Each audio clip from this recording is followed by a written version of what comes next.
Assalamualaikum. Welcome back in history class. This is the second lecture of chapter 1, The Britain Rules India, the Jewel in the Crown. In this lecture we will read about the proclamation of the Queen Victoria. This proclamation was held in 1858. First we will see the right of the East India Company. The Queen's Proclamation Act of 1858 brought India under the direct rule of British Crown.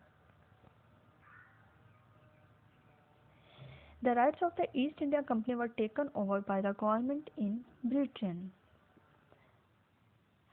After that, a Secretary of the State was appointed for managing the affairs of India and its revenues in the British Parliament.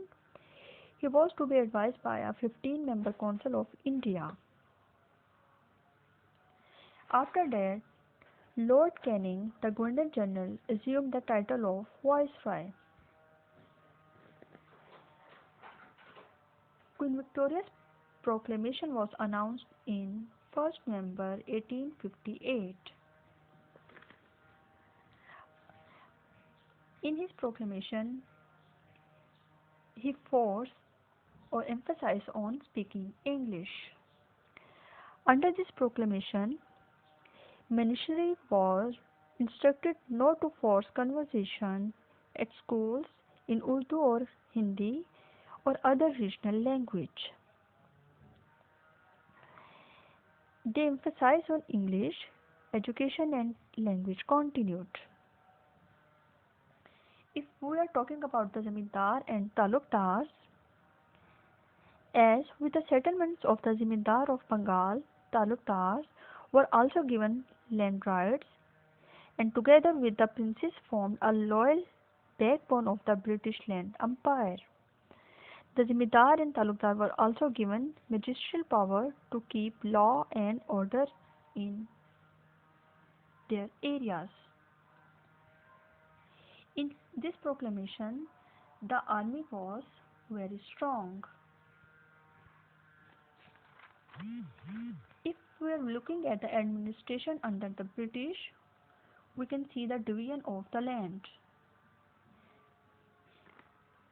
After 1858, India was divided into 11 provinces which were directly under British rule with 560 princely states whose Rajas, Maharajas and Nawabs followed the policies of the British Crown. The British followed the administration of the Mughals and this administration was managed by the civil service officers. The whole structure was managed by the civil service officers who were selected through a civil service examination instituted in 1853.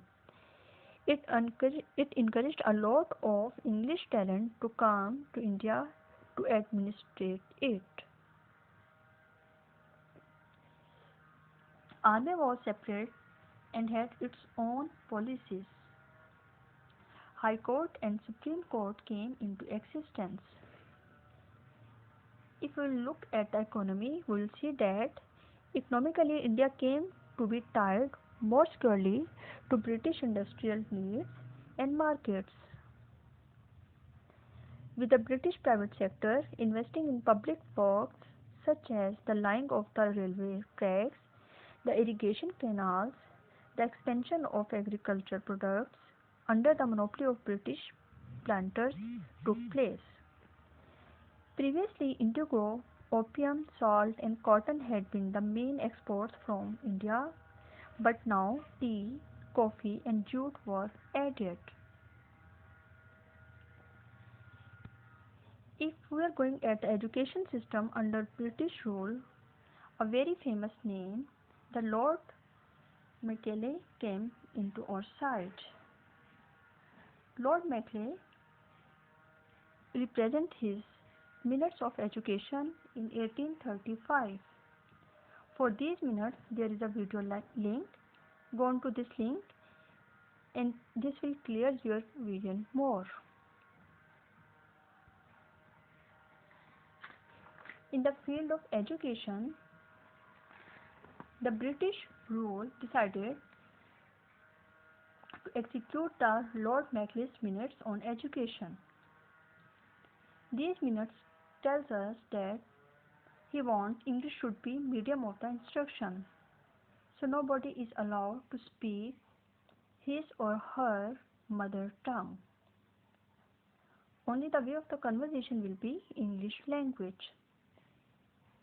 He thought that English language is not complete and it is a meaningless language. So the people of the subcontinent should be Indian in blood and color, but should be English in their taste, opinions, morals, and other fields. Thank you.